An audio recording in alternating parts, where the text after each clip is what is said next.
As the father of 4 daughters and hearing a missile hit a school, if it's true, everyone should apologize. Like, look, we can figure out who did it later. This is a result of our conflict. Are you confident that you'll be proven right, that Iran ultimately will prevail in this war? Once the United States sends in ground forces, there's no turning back. It's all in.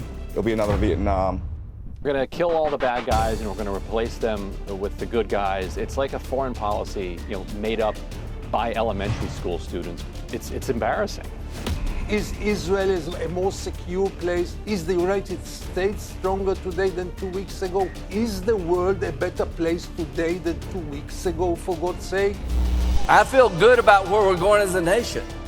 We're killing all the right people and we're cutting your taxes. I haven't held the excitement that Senator Graham has. He's never met a war that he doesn't love, and he just gets giddy, excited like a guy who's going to make a bunch of money when we bomb a bunch of people, because, well, that's what he does.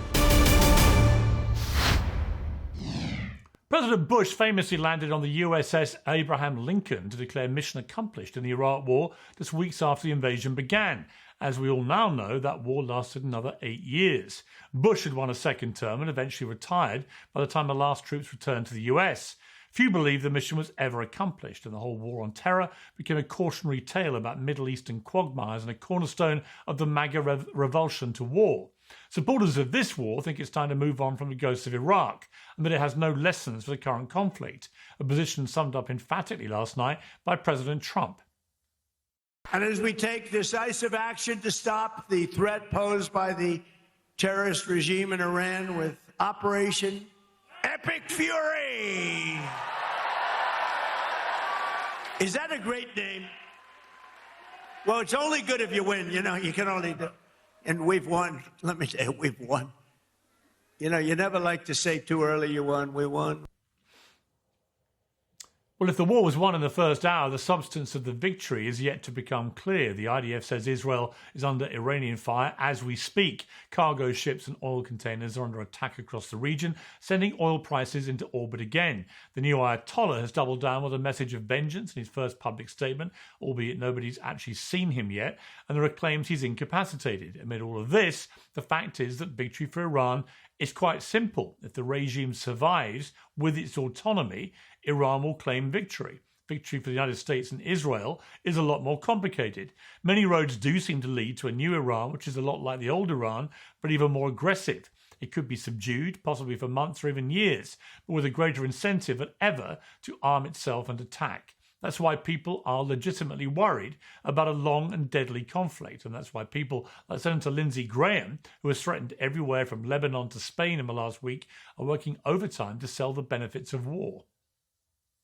We're going to blow the hell out of these people. This regime is in a death row now. It is going to be on its knees. It's going to fall. And when it falls, we're going to have peace like no other time. We're going to have prosperity unlike anyone could ever imagine. Well, the problem with this kind of gleeful rhetoric about blowing the hell out of these people is that many of these people are innocent civilians. US media is reporting today that US military investigators believe American forces were responsible for the deadly strike on an Iranian primary school that's believed to have killed over 100 children. It looks a lot like a tragic accident on an enormous scale. If President Trump and his administration want to build public support for this war, they should very quickly face up to it and apologize. And they should very quickly tell Lindsey Graham to respectively keep his mouth shut. Well, to debate this, I'm joined by Rob O'Neill, the former US Navy SEAL, by Gideon Levy, the Israeli author, journalist and commentator at Haaretz, Republican Cory Mills, the Florida congressman and US Army veteran, and Ryan Grimm, Breaking Point's co-host and investigative journalist with the Drop Site News. Well, welcome to all of you. Rob O'Neill, welcome back again to Uncensored. Few people have had more experience of combat in the Middle East than you. And of course, you killed Osama bin Laden. So I just want to ask you, from a pure military perspective, it seems to me that the American military might, coupled with the Israeli military might, has proved pretty overwhelming from a pure military perspective against Iran's military. But that the way that Iran is conducting its tactical war in terms of going after economic damage may be much more difficult to defeat. Would that be your reading? It's going to be difficult to defeat that, yes. And thanks for having me back, Piers, yeah, we're going to defeat them militarily, and we've proven that everywhere we go militarily, and that's just what we do. We've got a very strong group of men and women that can do that. I was there for the invasion, 2003. I remember the buildup. I was excited at the time because it's just right after 9/11, and as a young Navy SEAL, especially at SEAL Team 6, I want to invade anywhere. I haven't held the excitement that Senator Graham has. He's never met a war that he doesn't love, and he just gets giddy, excited like a guy who's going to make a bunch of money when we bomb a bunch of people because, well, that's what he does. And they get amped about that. But for me, it's like, yes, we can beat him, but what do we do next? I know Donald Trump doesn't want to go in there and try to do a regime change, but eventually something has to happen. If boots on the ground means taking inspectors in with guys with guns, so be it. We do have guys at the tier 1 level with the designation to take out military sites and inspect them, maybe. But again, like your previous guest was saying, you get boots on the ground. That's what I hate the word quagmire, but I mean, if the shoe fits, right? We don't want to get back in that. The Iranian people, yeah, they wanted us, but so did parts of the Iraqi people. So does everybody. But eventually, regardless of your intentions, if you spend time there, you're an occupier. And people, even if they're on their side, the longer you bomb them, the less they're going to like you. And I think I've never been hit with an American bomb, but I think the most terrifying thing possible is being a building that's hit. The best thing that could happen is you die right away, but you'll probably just be under rubble, burning for a long, long time, suffocating, maybe. Horrible stuff. This is not something to cheer. War should be the very end of a political means. I've been to war a lot. I'm not pro-war. I think there should be other ways to do it. I'm watching cautiously, and I'm hoping, I don't ever consider myself the smartest man in the room. I'm hoping the smartest man in the room, more men and women, do show up. I'm willing to listen. I'm willing to learn. And what we've done in the past has worked and it hasn't worked. So it doesn't matter why we're here. We just are. So hopefully level heads can prevail, right? And Rob, how do you feel, given all your experience, how do you feel about some of the more inflammatory rhetoric that we're hearing from people like Pete Hegseth in particular, coupled with the way that the official White House social media accounts are pumping out kind of movie-style promos about this war, almost like this is not real. This is like a movie we're watching. I got to say, as someone who's had a lot of family myself who've gone to combat in war, I don't like it. It's like not how most military people talk about it. I don't like it. War is a lot different than what a lot of the public sees in video games and TV shows. You do not respond, and when bullets fly this way, there's a moment of pause because they only need to be right once. And when something blows up, if you die, you're just dead. You do need propaganda to build up morale, but movie stuff like that, I don't like it. However, now with Pete Hegseth, I was advocating for a mid-grade officer with combat experience to take the Pentagon, and he did. And I'm all in with Pete Hegseth. This is what we needed. I like the way he does it. I like the way he works out with the troops and has a morale high. The media doesn't like him. I mean, most of the media, because that says he's doing a good job generally, because let's be honest, they don't want him to succeed. I like what he's doing. I don't like a lot of the rhetoric, but some of it has to happen. Some of it doesn't have to happen. But, you got to stay the course, mission, front side focus, and after you hit him, if possible, get out. Okay, let's go to Congressman Mills. First of all, I want to talk about this attack on the girls' school, which now looks increasingly likely, according to the New York Times and other reports, that this was an American missile strike that had gone wrong. Some suggestion that there was intelligence from the Israelis, which turned out to be false. It was, of course, next to a Revolutionary Guard base and used to be part of the base and then was moved. And it may be this was just a horrific accident, but it had enormous consequences. Would it not be the right thing, the morally right thing, if it was the United States, and they must know by now, if it was one of their planes or one of their missiles, that if it was the United States, they just hold their hands up and say, we made a terrible mistake and we're terribly sorry? Well, I think the biggest thing, and thanks for having me on, Piers. It's great to be on this panel. Rob, I've got a tremendous amount of respect for. He's a true decorated hero, and I'm grateful to be on this panel. But, I want to say that one of the things that you don't do, whether it's in politics or the military, is get out ahead of intel. We want to make sure that we get the actual post-blast analysis. We want to look at what the actual trajectory of whatever that Tomahawk or whatever that missile was to ensure that we know what the actual impact radius was, where it actually was intended to hit, what that target actually was or was not. And then if we do determine that it is something that is a U.S.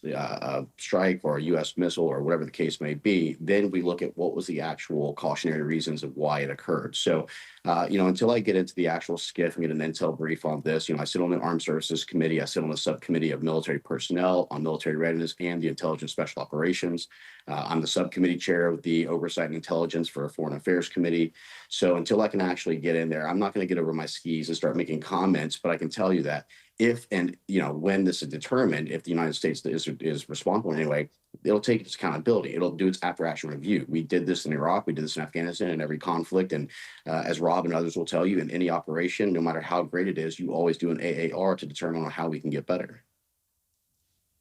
And in terms of the mission itself, we've heard now myriad different explanations for what the mission is and what victory looks like. What is your understanding of what victory looks like? Because, as I said to Rob, there's no doubt that in terms of military firepower, the United States and Israeli combined firepower is clearly causing enormous damage to Iran's military. But it's also true that the closure of the Strait of Hormuz, pretty well completely closed, if that goes on for much longer, the enormous damage that is causing to the global economy, coupled with the attacks they've been making on all the neighboring Gulf states, trying to clearly intimidate tourists from going there, which is the new business model for many of those states. This could be incredibly damaging and makes the word victory look a little bit more complex. Well, war is always complex, especially when you talk about geopolitical analytics. I mean, look at the fact that China, Russia, Iran, and North Korea, this axis of evil, have been geopolitically aligned for a while. Their goal from the very beginning, whether you talk about the Belt and Road Initiative, whether you talk about the funding of Iranian proxy militias, was always to eliminate the US dollar as global currency. Not to mention the fact that China had a lot at stake on this. What they wanted to do with the Belt and Road Initiative was have Russia start the war in Ukraine to expand the Eurasian border, take over Oceania, take the 15 of 16 rare earth mineral mines of Africa, which now cuts off the Horn of Africa, Persian Gulf, Red Sea, Black Sea. This is now an actual isolation move, while in the Western Hemisphere utilizing economic coercion on Panama and Honduras to control tax, tariffs, and transit to guarantee that while they're buying up our farmlands, while they're buying up insular installations, as people in the Navy will tell you, how long can a nuclear submarine stay underwater? Until it runs out of food. That was the intent from the beginning, was always economic warfare by China. We've been in war with China and Russia for 20 plus years. It's just that we kept calling them a great superpower resurgence. When it comes to the designation of this conflict or this hostility, let's go back to the 2011 Obama days, where Libya was actually utilizing the Department of Justice's UN regulations to quantify it as being able to go in and do these things if it was in the needs of saving innocent civilians. Well, I can tell you, 40,000 plus innocent Iranians were dying in the streets. There was human rights atrocities like never before. We also had imminent threat with regards to knowing that the Esfahan, the Fordham, and the Natanz facilities, they were destroyed. But at what levels are we guaranteeing this? We knew they had the Shahed 136s, which are a very effective drone that's being utilized today, that we now have our own Lucas system, which is about a $35,000 program for Operation Scorpion Strike. But it was all about eliminating the IRGC's capabilities of imminent strike with the ICBMs. And guess what else we found out? We found out they had working hypersonic ballistic missiles. These are ballistic missiles that travel at over 15,000 plus miles per hour and have the ability to hit Mach levels that we can't actually be 100% effective on. So there's a lot of things that came into this. One, it was guaranteeing that innocent civilians weren't continuing to be killed. Two, stopping imminent threat of actual nuclear capabilities, because we know that under the JCPOA, under Resolution 2231, that both Ban Ki-moon and Gutierrez, who are the General Secretary of the UN, said that that Iran was in direct violation, sending mid-range, long-range ballistic missiles to the Houthis and others, and enriching well past the 70% mark. Now, I want to be clear. 70% is over the threshold, but to get from 70 to nuclear grade, it's a flip of the switch. That's how easy it actually is. So denigrate the IRGC, eliminate the head of the snake, which is the Ayatollah, which we know there's multiple heads. Rob and I can tell you that you eliminate one terrorist organization. Let's say it's Qasem Soleimani. You get Ismail Ghani. You eliminate, one terrorist leader if they get another. But my point is that we are moving in the right direction of military coordinated strikes, guaranteeing that imminent threats are gone, guaranteeing that regional securities are provided, then usher in someone like Reza Pahlavi, who can actually be a transitional governor who doesn't want to stay in power. He wants to be voted at the ballot box. And now we actually have a transitional plan. This is not Iraq. This is not Afghanistan. Okay, I want to bring in the other panelists. I don't want to cut you off, Congressman. I do want to bring in the others. It's very complex. I guess Ryan, I saw you. Sorry? I said it's just very complex, Piers, to get into a 30-second segment. No, I totally respect that, but we have obviously got four panelists. I want to bring in Ryan Grimm, because I can see you reacting to some of the things you were hearing there. I mean, the Congressman makes it sound relatively straightforward. The mission's going very well. The stuff that they wanted to achieve is being achieved, and it won't be long before Reva Pahlavi is in the middle of Tehran leading the brave new world. What do you think of that? It's just completely absurd. It's like we're going to kill all the bad guys and we're going to replace them with the good guys. It's like a foreign policy, made up by elementary school students, when in fact it is a foreign policy student that is targeting and killing elementary school students. That's what it's doing in the real world. In this like fantasy land, you're like, oh, get this bad guy, get this bad guy, get this bad guy, and oh, Reza over here who lives in Potomac, Maryland, we're going to like ship him over to Iran and he's going to be the new king of Iran. Like, it's embarrassing. And what about the mission itself in terms of the changing positions? And I thought, and I'll come to Gideon about this in a moment, but it was very telling to me that it looked like the mask slightly slipped when Marco Rubio said, well, the need to attack preemptively from the United States was because they had been told somebody else, clearly Israel, was about to attack Iran, and that Iran would then respond, likely against American bases, and that because of that, America had to get in first.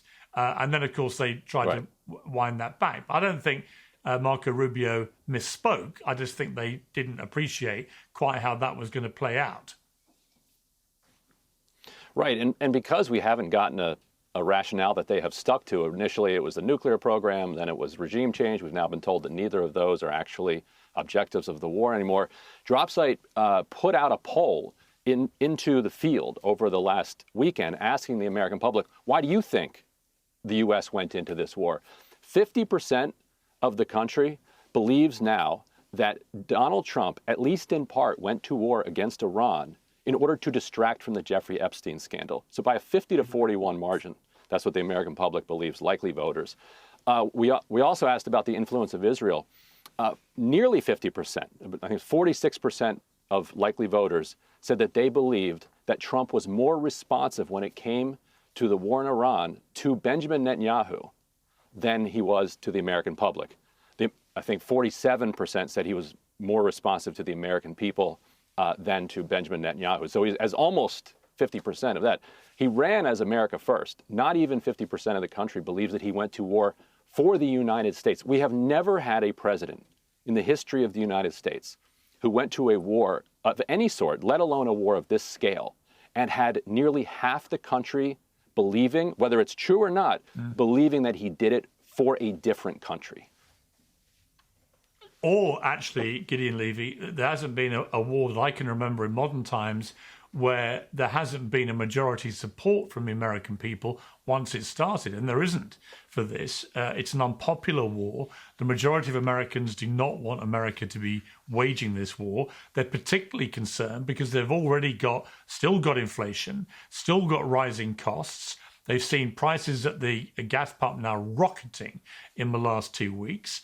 This is the biggest turmoil for oil prices in history that has already happened in the first 2 weeks and could get a hell of a lot worse. So purely from that perspective, I think Donald Trump politically has taken an enormous gamble here. But in relation to the role of Israel, there is a theory that Trump has been sort of barreled into doing this by Benjamin Netanyahu, sort of wearing him down and saying, look, we've got a window. The Ayatollah is with all his top people right now. We can take them all out, and it'll be a bit like Venezuela, where you take out the head and the rest follows.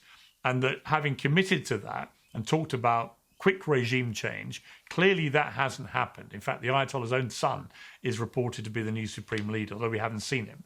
And coupled with that, there's a sense that Israel has a different objective here, that Israel will be quite happy if this all plunges Iran into total anarchic chaos, a bit like happened in Syria, and that would suit Israel's longer-term needs and wants, which it kind of just reduces it to anarchy, whereas that would not suit the United States. So there could be two different sort of missions here, where Israel's quite happy if this just drags on and on and on and is a bit of a disaster. But the United States would find that very, very difficult to manage. What are your thoughts on that? So first of all, we are witnessing now the backlashes of the 7th of October 23. Ever since then, Israel turned into the notion that everything can be solved and everything is legitimate to be solved by force and by a lot of force, by unlimited force. We will change the leadership of the Middle East. First, we tried in Gaza. I must remind you, 2.5 years, no regime change in Gaza. Even though it was a very clear goal, never achieved. Hamas is life and kicking, and don't compare Gaza to Iran, obviously. And now we went to this war again as the first option, while totally ignoring, in this discussion, Piers, and thank you for having me again, in this discussion, we hardly spoke about other prices. We all spoke about the prices of oil and the economical price. There are millions of people who were displaced in the last 2 years by Israel and now by the United States. Most of them have no place to go back. What about them? They are totally not in this formula of comparing utility and price. No, they must be remembered. Now, coming back to your question, Piers, Israel went to this war without having a very clear end game. They saw an opportunity. There was the stars showed that Trump and Netanyahu get along and would agree about such an adventure, such a dangerous adventure, and they went for it. I don't know who convinced whom. It sounds more logical that Netanyahu convinced the American president, even though he's not someone to be so easily convinced. But in any case, look at the outcome. Is the world a better place today than 2 weeks ago, for God's sake? Is Israel a more secure place than 2 weeks ago? Is the United States stronger today than 2 weeks ago? Those are the questions which are not asked. And one more word, Piers, with your permission. We were speaking about the big criticism in American public opinion about this war. Surprise, surprise, 94% of the Israeli Jews support this war. Can you believe it? Those are people who pay a price for this war. 94, those are North Korean figures. Only in North Korea you get, on any issue, 94% support. Let's think also about this. A state, after 2.5 terrible war in Gaza, wants another war. What does it tell us about the Israeli society? Yeah, and of course, Netanyahu was in deep political peril after October the 7th because people were blaming him for allowing it to happen on his watch. He was facing a criminal trial that's been put on the back burner. He's seen his personal popularity rising at the same rate that he's been bombing places. And he's probably doing the maths and working out quite cynically, because he can be very cynical, that the best way for his own political preservation is to carry on doing what he's doing, which is settling all the scores. I mean, he made it clear that Iran was a 40-year project for him, which was finally happening. Robert Neal, I know you've got to leave us imminently. As an American, putting aside your amazing career in the military, but as an American, given the state of the economy, given the real-time effect on Americans at the pump with food prices, there's still inflation, so they've carried on going up. Given that Donald Trump campaigned so vociferously that he wasn't going to take America into any more wars, particularly in the Middle East, and he was going to sort out the economy and sort out the cost of living, are you comfortable that he's now launched the biggest war in the Middle East imaginable and it's having such a huge effect on the economy? He says this is all a price worth paying. Do you agree with that? I do, in theory, agree with it, that if it does work out, the prices of everything will go down because it will positively affect oil prices. And that, as we know, affects everything. I'm not I'm optimistic, but I don't like seeing this. I don't like going to war. I do know President Trump, and I know he loves his legacy and he cares about his family. And I think given the intel that I'm not privy to, I'm not in the meetings either, that he's gotten and where he is, this is the way to go in order to get the stability. Whenever you get preemptive strikes on people, it's hard to say. I mean, we knew what Hitler was doing in 1938. We didn't do anything. President Buchanan and Pierce had something to do. They weren't aggressive with the South at the time. Before they were mighty, we had the Civil War, 1 million people died. Preemptive strikes, though, 2003, I went to Iraq. Turns out it wasn't the way to go. So, I mean, I'm very, very cautious. As the father of 4 daughters and hearing a missile hit a school, if it's true, everyone should apologize. Like, look, we can figure out who did it later. This is a result of our conflict, usually because men in political power couldn't agree on something. That's what we should say. And that, unfortunately, with all the cheering aside and all the cool movies, that's the end result on the ground. That's the difference between being there and seeing it on TV. So again, I'm going to watch it. But I would love to see every family in the world be successful and pay lower gas prices. And I really, like I said, I really do believe this administration is doing what they think is the right thing for the future, not just of the country, but of the West. Don't like war, hate cheering for war, but I'm watching. And again, I'm trying to stay open-minded. I personally will do everything I can to help with world peace. I thought I did before, and here we are again. Yeah. Congressman Mills, I mean, politically, it's a massive, stupendous roll of the dice by Donald Trump. The midterm elections are coming in November. Historically, a president in his position would normally probably lose the House. That's expected to happen. But now there's lots of rumblings. This may cost him the Senate, which would basically leave him a completely lame duck for the last 2 years of his presidency. And right now, he can keep saying this is all over, we've won, and so on. But the reality on the ground, which we can all see with our own eyes, is very different. Are you worried politically about this if it carries on much longer? Well, let me just go ahead and touch on something. And Rob had talked about it, and it's been covered like many times about oil and economics. What we have to understand is this. Just like I talked about with that geopolitical alignment that was after the U.S. dollar as a global currency, it's not about the dollar, the baht, the yen, the ruble, the dinar. It's always been about energy. Energy is a global currency. And what we knew is that you have the ability here to not only eliminate an evil regime and stop nuclear capabilities that could actually threaten the West as well as for our allies and ourselves, but also to help start getting a stability solution against all these Shia-backed militias who are being funded by this type of illicit trade of oil to China. Now, why does this always look as an individual thing? It's not. If you look at the geopolitical ramifications of the elimination of Maduro, that was 70% of the oil that went to China. Iran is another 20% that goes to China. That now potentially stops the unification of Taiwan or the threats across the Taiwanese Strait, even though they are building up the coastal defense, conscripts, etc. But the same thing for Russia. Russia's biggest supplier that they had actual defense goods to was actually Iran.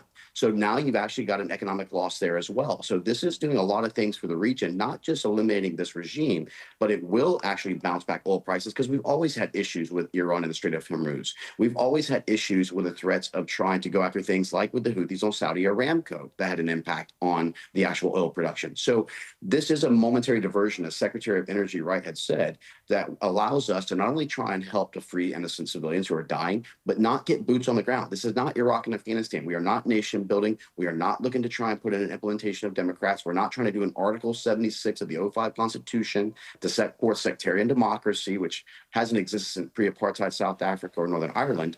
This is about literally just trying to go good versus evil, eliminate an evil threat, guarantee stability in the region, stop innocent lives from being lost, stop a nuclear power from coming into there, and then also look at the economic properties that will benefit the U.S. as well as for the globe. Ryan Grimm, your response to that? Well, I mean, one of the economic companies that would benefit is the congressman's. Congressman, you correct me if I'm wrong. You're an arms trafficker, no? No, I'm not actually. I don't actually own a company, and I actually have divested on blind trust. I'm also the only member of Congress who actually donates 100% of my salary to women, children, divested into a blind trust? Those are contradictory terms. If you divested, you don't own it anymore. Do you own an arms trafficking company? Look, I don't actually. That's the funniest part about this. Do you own an arms trafficking company? We actually train our law enforcement and military and our police on how to do less lethals and how to help with Federal Bureau of Prisons, how to help with our law enforcement departments in riot control in Minneapolis, New York, the blue cities around the state. So, it's very interesting that that's the approach you take whenever I actually have lost tremendous amounts of money since I've been in Congress. And guess what? That's okay. When I went into the military, I had nothing as well. And I'm just proud to be able to go ahead and serve the American people. And you can keep trying to play your foreign policy, economic elementary 101. But the reality is that you can't dispute a single thing that I said about the economics of oil trade. You can't dispute a single thing about what was actually benefiting China. You can't do anything about the Belt and Road Initiative expansion that I talked about. So let's talk on the facts as opposed to ad hominem attacks or some type of a slanderous attempt. Did your company sell weapons to Ukraine while you were on the Foreign Relations Committee? No, it didn't actually. It didn't. There's a lawsuit that claims that it did. That this is not true. You would have to talk to the CEO, because I can tell you that when I was there, the only thing that we did was we worked with the U.S. government to help to defeat ISIS, who was in Fallujah and Mosul, who had held that for 3+ years, raping and imprisoning young women, subjugating women, and that I'm very proud of. As well as we supplied, and even at donations, to all the different law enforcement departments across New York, across Seattle, across Minneapolis, across New York City, across Baltimore, to stop from the riots that was going on, which everyone in the Democrat Party called the Summer of Love. So do you want to talk geopolitics and about what's actually happening, or go to ad hominem attacks? No, I just wanted people to understand with I also don't buy and sell trade stocks, by the way. I don't own a single stock, just so you know. Unlike many of the others who actually benefit from Northrop Grumman, from GED, and from others, go look at quantitative analysis and see how many stocks I've traded since I've been in office. Go look at how much I own since I've been in office and before. I don't own a single penny of stock. War doesn't benefit me. I actually prefer not to have war. But the benefits of actually making sure that we understand how this looks at it economically and from a stability and safety and security perspective, I am for, especially as a member of the Foreign Affairs, especially as a proud U.S. Army combat veteran. Okay. Let me ask Ryan, just quickly, how do you think this war now plays out from where we are now? Who knows? I think the president is desperate to find a way to end the war. No, you don't need to be an expert to see that this is a catastrophe for the United States, and it's a catastrophe for the people in Tehran who are seeing, this indiscriminate bombing. There was just a residential building that was triple tapped. People of Iran are chanting Javid Shah. They're asking for the Shah to come back. You're telling me millions of people are wrong in Tehran? People in Lebanon. Israel issued an evacuation order to 700,000 people, some of whom went to the beach. They then bombed them on the beach. The entire situation is horrifying. When he's talking about geopolitics, China is sitting back, watching the way that the United States military, its Navy and its Air Force, engage with a conventional military. They're taking notes as we exhaust ourselves. I don't understand who benefits from this beyond Israel, who wants, as Gideon has said, to see the countries around it reduced in power and engaged in kind of sectarian civil war and collapse. Well, let me ask Gideon the same question. Gideon, what do you think is going to happen here? First of all, it's very hard to foresee because finally it depends mainly on Donald Trump. I still think that if he wishes to put an end to it, he still can, even though I agree to the other speakers who said that we are reaching very fast a point of no return. But he could have stopped it by now, and then Israel had to stop, even though by the time we are talking, the Israeli troops are on their way to Lebanon, starting another war, which might last much, much, much, much longer. But Israel does not benefit out of it. You mentioned all those who loses. Israel never benefit for any of its wars. If you go backwards, ever since 1948, no war brought any good things to Israel. They always brought either immediate losses or losses for the long run, like this fatal 1967 war, which stuck us with this horrible, damned occupation until this very moment. Wars don't serve interests for the long run, and this war will not serve Israel. Maybe we can all now sell more weapons. No doubt that Israel will sell now much more weapons. We can be very proud on all kinds of James Bond operations, assassinations. That's a new hobby of Israel, assassinating half of the leadership of the Middle East in Hollywood systems. Really fascinating.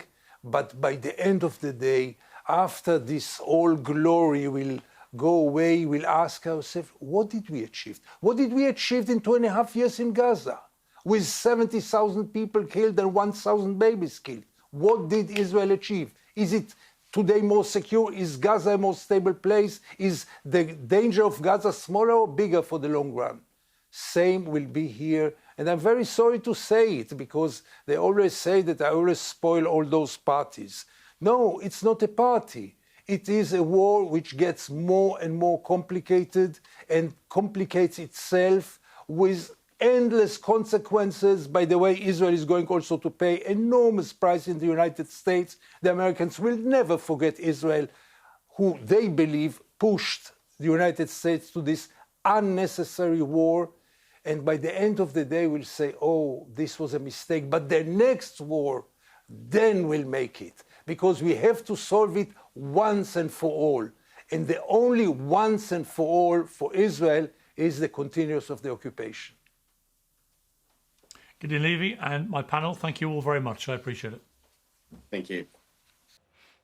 Well, I'm joined now by Bafel Talabani. He's the president of the Patriotic Union of Kurdistan.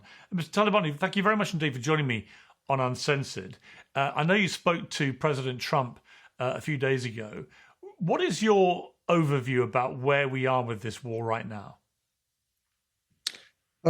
First of all, my pleasure to be here. Overview of where we are in the war so far is you could argue that many of the US military objectives have been achieved. Severely depleted ability to strike, government to an extent weakened, and also I believe there's no real capability of any kind of nuclear weapon creation. Having said that, there's still a lot of bombing. The people of Kurdistan are certainly terrified. Iraq is under a lot of pressure. You see what's happening in the Emirates and the Arabic countries, and the Iranian regime doesn't really show any signs of cracking. And also there's been no real uprising or demonstration or even hint thereof until now. Yeah, I mean, that's the thing that I've been looking for, which is, where is the rising up of the people? There was a belief that maybe the Kurds were going to lead the rebellion and so on. But of course, I'd imagine that many people, not just the Kurds, but everyone in the civilian population has memories of what happened in January when many thousands of protesters were killed. But secondly, there are bombs raining down all over the country.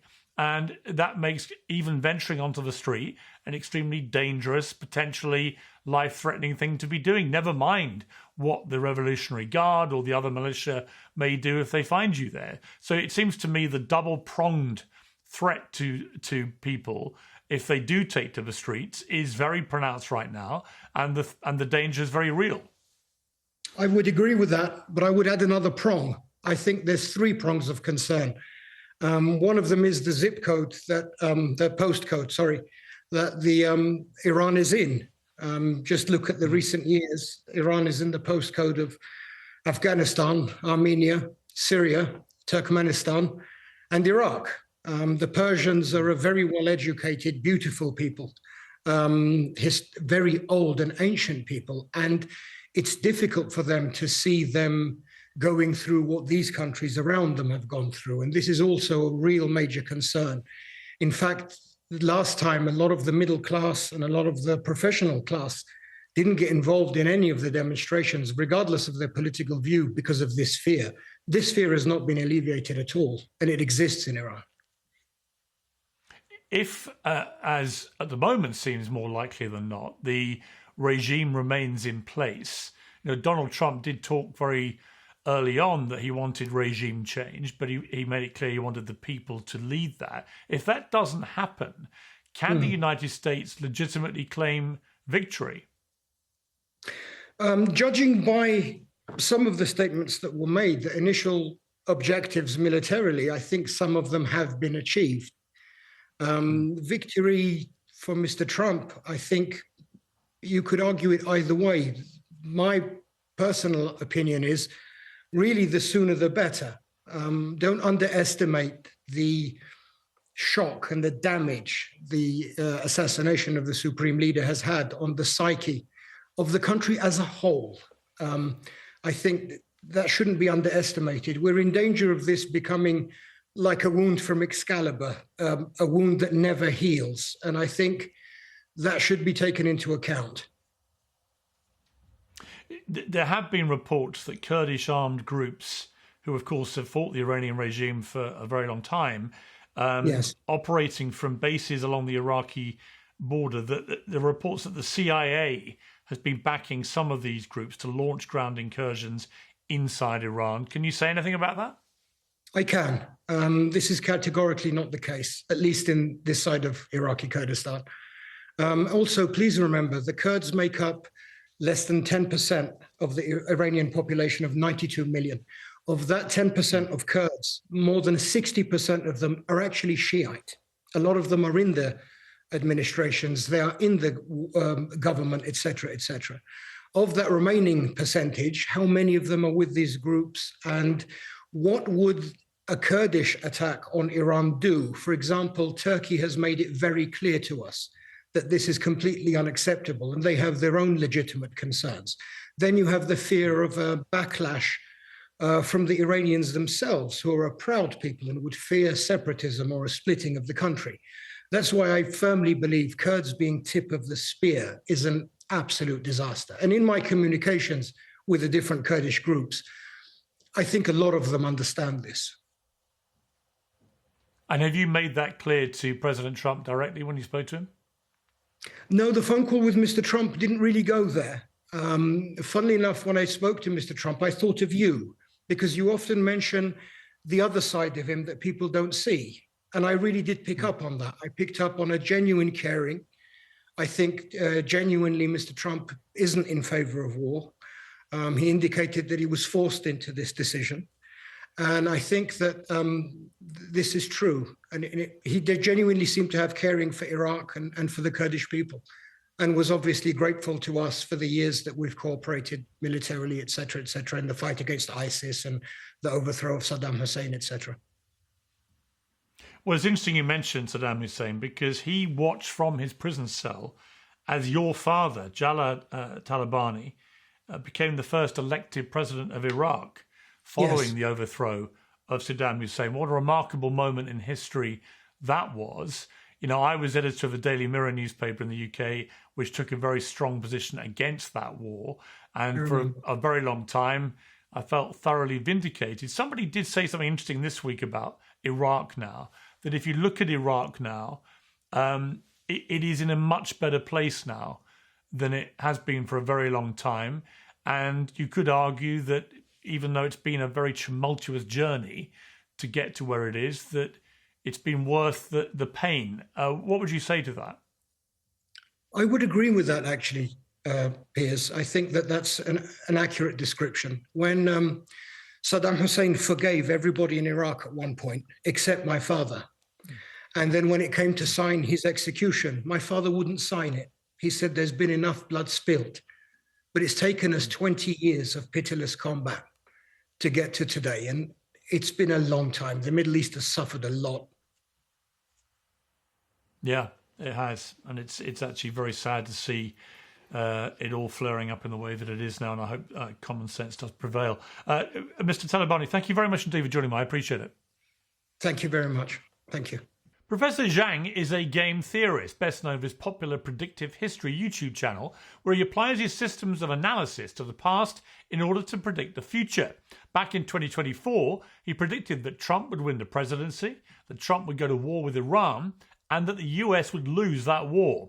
This has sparked a flurry of interest in both his work and his rather colourful adjacent opinions. Professor Jiang joins me now. Professor Jiang, thank you very much indeed for joining me on Uncensored. Hi, Piers.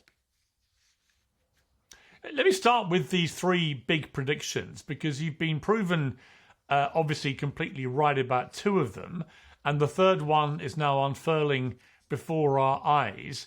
Are you confident that you'll be proven right with the third prediction, that Iran ultimately will prevail in this war? Right. So right now, the United States and Iran are fighting a war of attrition.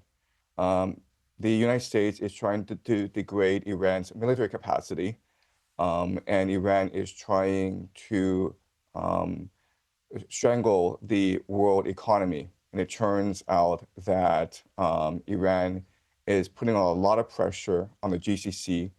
And I think at the end of the day, the United States will be compelled to send ground forces. Once the United States sends in ground forces, there's no turning back. It's all in. The sunk cost fallacy kicks in. It'll be another Vietnam for the United States because Iran is a mountain fortress. And the United States right now doesn't have the manpower, the manufacturing capacity, and the political will to fight a long war of attrition on the ground in Iran. Right. So I think because of what you've said at the end there, it's highly unlikely that Trump would commit ground forces because he's always pledged not to. And I think he would see the inherent danger of that. So if he doesn't commit ground forces, how do you see this war playing out? Well, right now, if Trump doesn't commit ground troops, he does have a variety of options. The first option is just to simply declare victory and call it a day. Unfortunately, the problem with that is that U.S. bases are still exposed. The GCC economies are still under pressure. The Strait of Hormuz is still closed. And there are no signs that Iran is interested in peace negotiations. Iran feels as though it has the upper hand because it has the political will and the resources to draw this war out. Now, let's assume that Trump does withdraw from the Middle East. Then what happens is that the GCC nations of Saudi Arabia, Bahrain, Qatar, Kuwait, UAE now are forced to pay a ransom to Iran because they supply the world with their oil through the Strait of Hormuz. 20% of the world's oil flows through the Strait of Hormuz. But in return, they get food. So the GCC nations import anywhere from 80 to 90% of their food from overseas. And so basically the center of gravity shifts from the petrodollar to whatever financial system that Iran wants to focus on. And it could be BRICS, it could be gold, it could be anything. But remember, the problem with that is that the US economy is a Ponzi scheme. It is dependent on the GCC investing in AI, in tech stocks, in startups like Uber in order to finance the US economy. If this financing stopped, then the US economy could face collapse. And this means that these young men could not afford their OnlyFans anymore, and this could lead to a revolution in the streets. So the consequences for America would be dire if America were to retreat from the Middle East. I mean, it seems that the key part of all this sort of economic strangulation, if you like, by Iran is the Strait of Hormuz. We've already seen in the last few hours today that the successor to Ayatollah Khamenei, his son, has come out. Apparently, we haven't seen him or heard from him directly, but there's a statement in which he talks about keeping the Strait of Hormuz closed indefinitely. If that was to happen, what would be the consequences for the global economy, and how soon would we see those consequences? Well, I mean, the consequences would be dire because cheap energy, cheap petroleum products are the very basis of the global modern economy. So it just wouldn't be jet fuel that would be affected. It would also be food because remember, food is produced by fertilizer, which comes from the GCC as well as sulfuric acid, which helps the process of semiconductor production. So artificial intelligence, food production, global travel are all dependent on products from the GCC. It's only been 2 weeks that the Strait of Hormuz has been closed for almost 2 weeks now, and already we're seeing high oil prices surpassing $100 a barrel. Iran says that they want to move it to $20 a barrel, which signals that they want the Strait of Hormuz closed for months. Now remember, even if Iran were to open up the Strait of Hormuz, it would take weeks before oil production continues. So I think for the global economy, I think we've reached the point of no return. And in the future, global economies have to commit to a bit of deindustrialization and even mercantilism in order to survive future shocks. So if you go to Southeast Asia, Vietnam and Thailand have already ordered the government workers to work from home in order to save fuel. You've pointed out that the Gulf Cooperation Council monarchies, the GCC, as you've alluded to several times here, are structurally unusual states because they're propped up by oil, desalination. They don't have their own water supply naturally, and American protection. You say correctly, they were built in open desert with no food security, as you said, 80% imported, no water security, the desalination dependency, no geographic defenses, they're flat, exposed terrain, no demographic cohesion. In places like Dubai, for example, 90% of the population are expats, and no independent security architecture reliant on the US, who have bases, obviously, in many of the states there. If you put all this together, is what's happening now, in terms of the tactics that Iran are deploying, including the threats to desalination, but also targeting, obviously, it's targeted hotels and airports and so on, going to the heart of what the states there would like to see as the future of their economy, which is tourism, sport, entertainment, clearly designed to scare people away from that. Is this now representing an existential threat, do you think, to the business model of the GCC states going forward? Right. So the most vulnerable city and often the most glamorous city in the GCC is Dubai. And for many years, Dubai has been very successful in cultivating an image as the new city of London, as the new Hong Kong of the Middle East. And thousands of these millionaires flock to Dubai for the glamorous lifestyle as well as the tax-free aspect of the city. But the reality is that this was all premised on global peace, on Pax Americana, on the capacity of America to project power all around the world and provide security guarantees to the GCC. Now this aura of inevitability and invincibility of American empire has been shattered. And once an illusion is shattered, there's actually no coming back from this. And that's what people don't really appreciate about this war. This war is not just directed at Israel. This war is not directed just at the GCC and the illusion of American empire. This war is directed at American empire itself. And what people don't appreciate is the eschatological aspects of this war, in that Iran sees a moral duty, a moral imperative from God to destroy the great Satan, which is the American empire. And the basis of the American empire, of course, is the global economy. Right. At the heart and the head of the American economy is the President of the United States. You've argued that Trump is not the most powerful person in America, and you've inferred that actually the real power base is Israel. Explain that. Right. So I actually don't say the real power base is Israel. What I say is that the real power base are a collection of secret societies that have an eschatological view of this war. And these secret societies include the Freemasons, which are now called the Rosicrucians and the Knights Templars. They include Jewish organizations called the Sephardim Frankists, who are embedded in religious movements called Shabbat Lubavitch. And then you have the Jesuits. You have a collection of secret societies. And they believe that a war in the Middle East would start a process that would culminate in the end times and the return of Jesus, the arrival of the Jewish Messiah, the building of a one world government. They have different eschatologies, but a lot of their time frames do align. So where they converge is that there has to be a war in the Middle East to kick things off.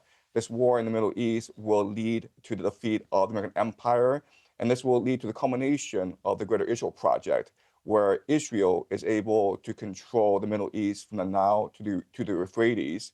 Once the Greater Israel Project is in place, it will transform into the Pax Judaica, which is an AI surveillance state.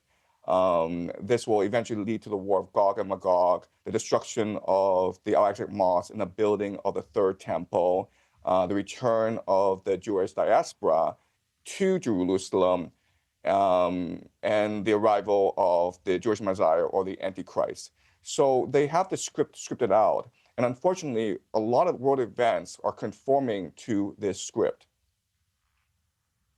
Right. I mean, a lot of people say a lot of what you've just said is a load of fantastical baloney and driven by anti-Semitic tropes. What do you say to that?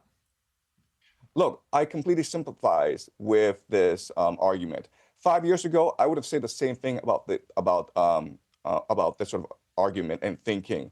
So what I do is predictive modeling, okay? Meaning that I'm going to throw some theories out there. And then based on these theories, I'm going to extrapolate into the future and see what the predictions are. If these predictions are correct, then my theories ought to have some legitimacy. Now, when I teach, I don't engage in historical analysis. I engage in speculative analysis. And so in 2024, 2 years ago, I did say that this war in Iran would happen, and I provided a lot of my analysis. And a part of my analysis that's very important is the eschatological analysis, meaning that Christian Zionists control the United States. There's a preacher called John Hagee who runs an organization called Christians United for Israel, which has about 7 million members. Christian Zionists are heavily embedded in the national security apparatus and in the Pentagon. There's reporting that U.S. commanders have told their troops that this is a war to bring back Jesus and to be not afraid. So that's my argument. Like, I don't want to believe this, but because this war in Iran is happening, I'm forced to conclude that some of my speculative analysis has validity. Otherwise, it's, well, I think to be honest, I think the word speculation doesn't quite do it justice. I mean, look, there's no doubt your predictions so far have been proven to be uncannily accurate in relation to Trump winning and then going to war with Iran. But I think the idea that this is all part of a plot to bring back Jesus Christ, look, there might be some people out there that carry such a phrase. I think it's highly unlikely, unless any evidence emerges to the contrary, that they are current commanders in the United States military. But Professor Jiang, you have a big following. Lots of people are interested in your predictive analysis. And it's good to have you on Uncensored. Thank you very much. Thanks, Piers. Piers Morgan Uncensored is proudly independent. The only boss around here is me. If you enjoy our show, we ask for only one simple thing. Hit subscribe on YouTube and follow Piers Morgan Uncensored on Spotify and Apple Podcasts. And in return, we will continue our mission to inform, irritate and entertain. And we'll do it all for free. Independent, uncensored media has never been more critical, and we couldn't do it without you.